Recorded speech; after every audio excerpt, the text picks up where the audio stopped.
Welcome to the Slop Temple. We pray this video helps. In this video, I will explain how to make your custard thick. First, ensure you're using enough egg yolks for your recipe. They are key to a rich, thick base. Next, temper your egg yolks by slowly whisking a small amount of hot liquid into them before adding them back to the main mixture. This prevents them from scrambling. Finally, cook your custard gently over medium-low heat, stirring constantly until it coats the back of a spoon. To achieve an even thicker custard, consider incorporating a starch. Whisk 1 to 2 tablespoons of cornstarch or flour into a small amount of cold liquid before adding it to your hot mixture. This helps prevent lumps. Continue cooking until the custard reaches 170 degrees Fahrenheit, which is the ideal temperature for starches to activate and thicken properly. A double boiler can also help maintain a consistent, gentle heat.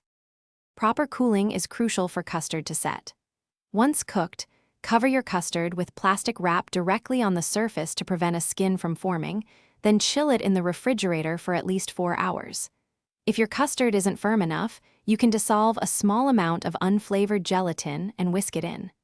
If it becomes too thick, gently reheat it with a splash of milk or cream. For an extra touch of luxury, whisk in 1 tablespoon of unsalted butter right at the end, off the heat. This adds a beautiful sheen and richness. Always strain your finished custard through a fine mesh sieve to remove any small lumps or bits of cooked egg, ensuring a perfectly smooth texture. And speaking of smooth, life's too short for a stinky car. Check the description for a link to Little Tree's black ice and other great deals. Thanks for watching. Consider subscribing if we helped you.